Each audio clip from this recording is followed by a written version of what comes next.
Pussynet, new little video. I had a comment on a past video that I did, and it reminded me that I was supposed to do this video a long time ago. The Not So Bloom about the Bloom and Doom book, and finally the order returned back, and they were not very happy with my my response or my review, I should say, maybe of the book. And some of the concept they were saying was one of the hypertension, and I was explaining a little bit in that video. I was saying, I'll explain later what I was meant by what I'm going to talk to you about today. And at the same time, it's a little video for the other group that I'm doing as well, from that exam that I will take probably in a year and a half. So starting to gather my stuff to study and everything. So good review as well for this. So the video will be on blood pressure. But before we go to this video, I started to film a video, and I think I mentioned it in a past video, on sterilization. And I brought a few more things today to finish the other part, but in the meantime I saw a great video, and I'll put the link down, of another YouTuber about sterilization of his instruments, and he does it with actually a different package than I do it.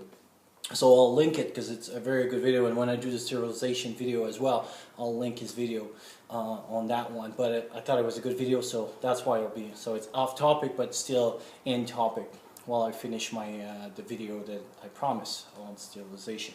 So let's get on to the blood pressure. So the first thing that we need to understand is what we see when we have blood pressure. Well, mainly there's two ways of taking blood pressure, and it's non-invasive and invasive. So when I say invasive is that there's something inside. So in a self-reliance situation, most likely we wouldn't be taking invasive, because it would require monitored and different techniques and everything. So we'll talk about the non-invasive one, and which is most people are familiar anyway with.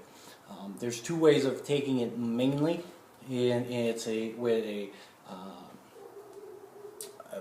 automatic blood pressure. So that means that you put the machine on, you press it, and it gives you, and you can also take it when you go to the pharmacy or things. You put your arm in a certain machine, it pumps and it gives you a number.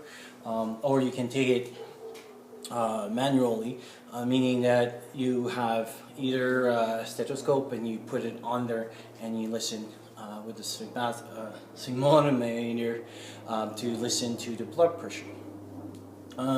In a past video, kind of mentioned that it's a little bit of a useless tool to have, and will be not so much. I should be careful. It's not useless, but it's not.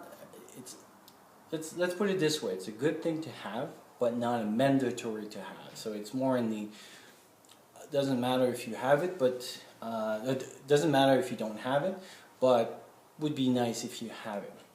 And then the reason why is that a lot of the information it can give you, you can get it other ways around. Is that the numbers that that machine will give you, either way that you're going to take it, is a number that's going to help you with one piece of the puzzles, and the other piece of the puzzle can give you as much information as that piece alone. So how does it work? Well, if you listen to your heart, and every time I say that I always think about the song in East, that's another topic. Every time that you listen to your heart, when you listen to heart sounds and stuff, we say lub dub. So when you listen, it's like lub dub, lub dub, lub dub, lub dub.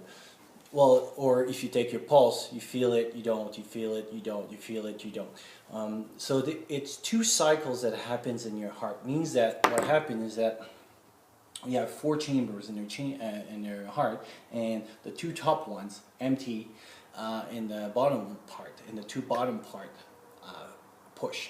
And this is the first one that you feel. So that's the one that you feel. So when we feel a pulse, that's this blood coming out of those two chambers. That's going to hit your vessels, and then when you put your two finger on it, that's what you feel. this part of the cycle is called the systolic blood pressure. So the systolic. And when we write blood pressure, we usually write a number on the top and a bottom number on the and the other one is the diastolic. And the diastolic is basically, so the systolic means that is how much pressure, in a way, that the heart push the fluid up to the veins, that we hear it, and how much pressure that goes on. On the diastolic is when that rest, there is a little part of a rest that the heart does, so that when there's no more pumping from the ventricles, and this is the diastolic part, and that's the other number that you're going to get. So when you have for a pressure of 120 over 80, 120 is how much pressure went up, and 80 is when the heart rate is at rest. That's the number. This is the number that a lot of books talks about, and it's kind of like the Alice in Wonderland kind of number, and you'll see why I mean that. But basically, that's the number that a lot of books talks about and stuff. So this is the systolic. This is the diastolic. One important thing to understand is that a lot of people talk about the systolic and they panic about the big numbers on the top over here, not so much about the bottom one. But the bottom one is pretty important as well, because it has to be greater than 50. Why does it have to be greater than 50? Is that when the heart is rested, so when I push, I have, so, sorry, again, I'm not a big artist, this is supposed to be a heart. So I have my aorta that kind of comes out, and I got different part that goes, one goes like to the neck and the arms and the lower part, and then you have your aorta. Well, there's a little hole kind of inside there, and so when the heart goes in on the systolic part, it doesn't feed anything to the heart, but on the rest, the pressure that goes into this little hole or tubes, it literally has to go around the heart, and that's it's in this period that the heart receives blood.